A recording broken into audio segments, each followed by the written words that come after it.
Salut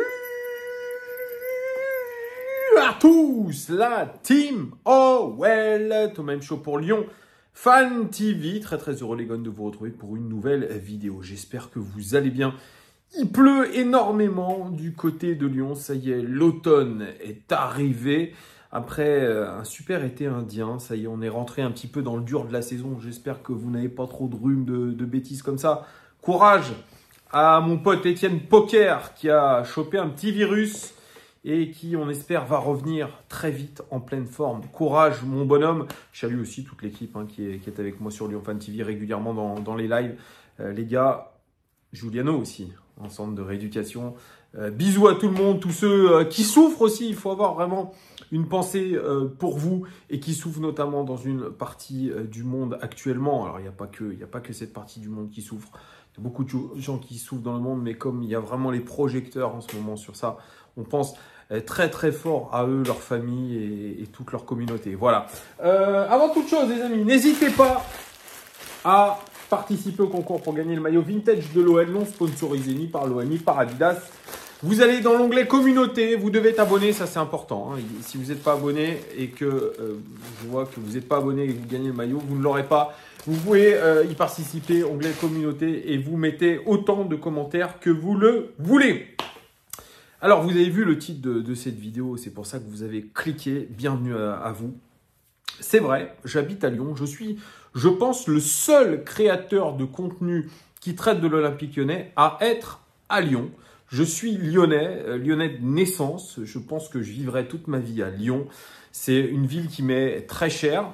Et j'ai la chance, parce que je marche beaucoup, j'ai la chance de temps en temps de croiser des personnes de l'Olympique Lyonnais, que ce soit staff, dirigeants ou joueurs. Et ça faisait longtemps que je n'avais pas croisé de joueurs. À vrai dire, je ne vais pas vous mentir, je croise très rarement des joueurs parce que je pense qu'ils se calfeutent, parce qu'ils viennent très peu souvent en ville, parce qu'ils préfèrent rester chez eux, parce qu'ils préfèrent aussi peut-être partir à l'extérieur de Lyon pour peut-être pas être embêtés ou sentir un petit peu la pression populaire. Lyon n'est pas connu pour être une ville où les supporters sont trop véhéments.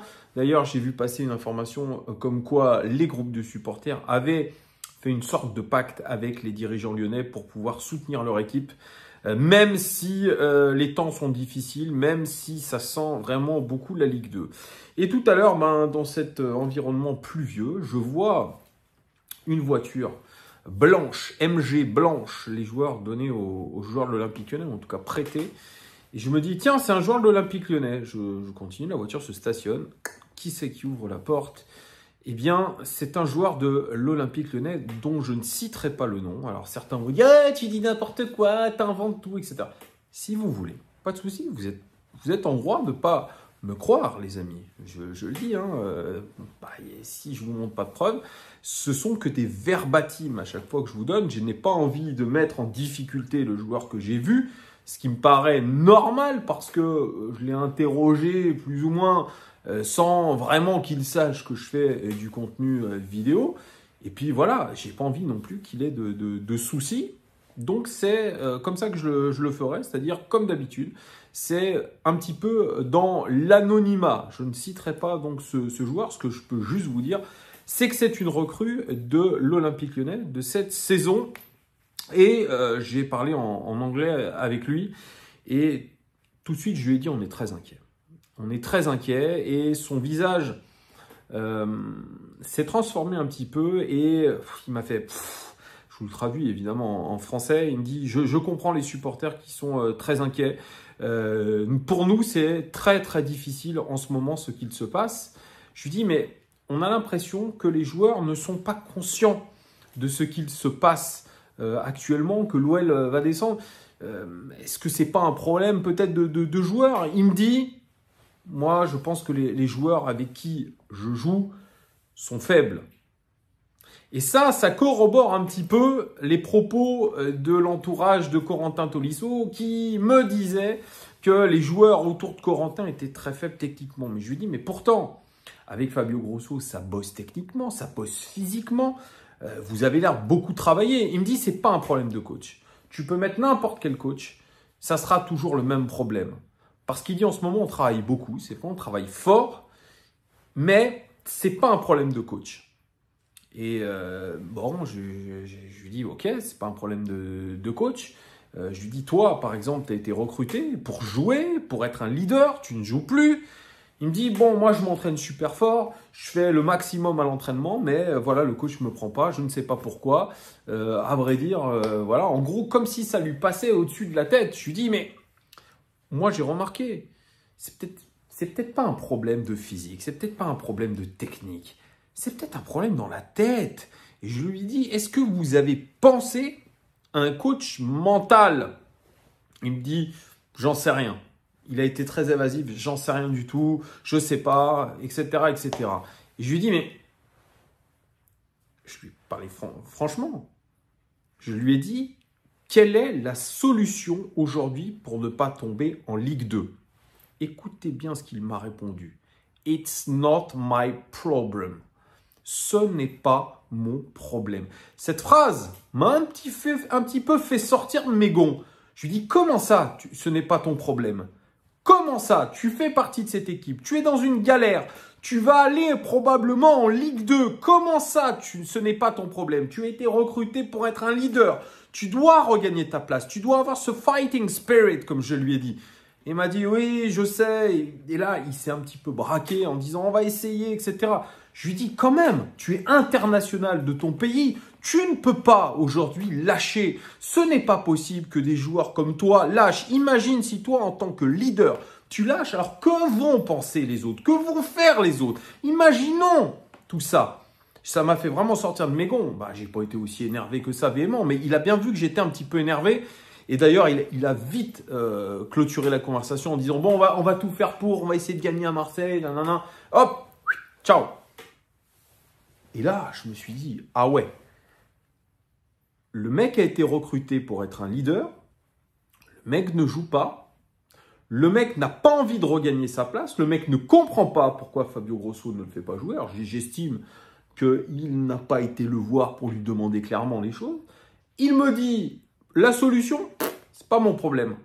Ça montre à un moment donné que les joueurs, et dont cet exemple précis-là, que les joueurs n'ont pas envie, n'ont réellement pas envie de sauver ce club. Parce que j'imagine qu'un joueur comme ça, qui est arrivé cet été, qui pensait un petit peu jouer, peut-être se relancer aussi, se dirait, bah, je vais tout donner. Je vais tout donner parce que je suis à un moment de ma carrière qui est important. Je suis dans la fleur de l'âge, je suis international de mon pays. Donc, je vais tout faire pour pouvoir me montrer, pour montrer quelque chose. Moi, quand j'entends les propos de Jake O'Brien, je les ai vus tout à l'heure. Il a dit, franchement, moi j'ai envie de tout donner pour ce club. On doit remettre le club là où il faut, etc. Des paroles de guerrier, des paroles de conquérant. Parce que ce joueur-là, Jake O'Brien, il n'était pas titulaire sous Laurent Blanc. Il n'était pas titulaire au début de Fabio Grosso. Et pourtant, il a réussi à trouver cette place de titulaire. Parce que, franchement, c'est pas le plus mauvais, Jake O'Brien. C'est quelqu'un qui fait plutôt ses matchs et pourtant il est plutôt novice. Mais moi, j'aime ce comportement guerrier, ces mots guerriers, de guerrier. Il l'avait déjà dit dans sa présentation. Il avait dit, moi, j'ai envie de montrer aux supporters que je suis un mec qui est là pour défendre le club. Eh bien, c'est complètement l'inverse du joueur que j'ai vu qui a dit que il en avait rien à foutre. Et si lui le dit, imaginez combien il y a de joueurs autour de lui qui pensent exactement la même chose et qui n'en ont rien à foutre. Donc, je vous le dis, puisque je l'ai vu de moi-même, de mes propres yeux, en échangeant 5 minutes avec ce joueur-là, je peux vous dire qu'il n'en a rien à péter. Et qu'on est dans une situation terrifiante. Donc moi, ça m'énerve, en tant que supporter, de voir notre club crever, qu'on n'essaye pas de trouver les solutions, qu'on dise que les joueurs autour de moi, ils sont pas bons, techniquement. C'est trop facile.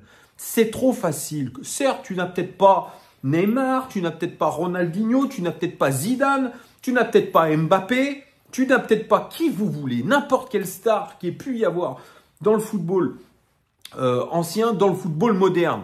je m'en fous. Mais on a au moins un groupe pour ne pas finir en Ligue 2. Je refuse de penser que ces joueurs n'aient pas les qualités nécessaires pour pouvoir rester en Ligue 1. Qu'on vienne pas me le dire. Parce que là, c'est sincèrement, c'est trop facile de dire « Ah ben autour de moi, ils sont pas bons ».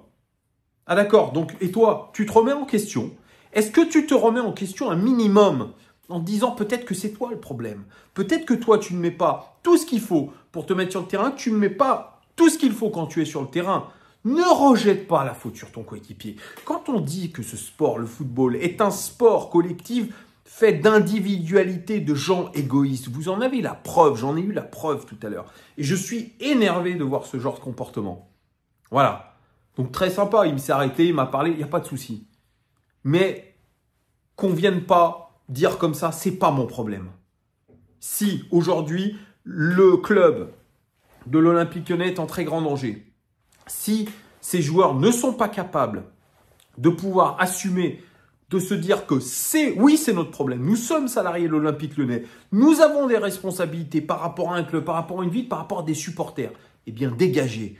Faites amende honorable et cassez-vous. Parce que ça, c'est insupportable. Voilà ce que j'avais à vous dire. N'hésitez pas à commenter cette vidéo, dire si vous êtes d'accord avec ce comportement de joueur qui n'est pas, je pense, isolé. Dites-moi tout en commentaire.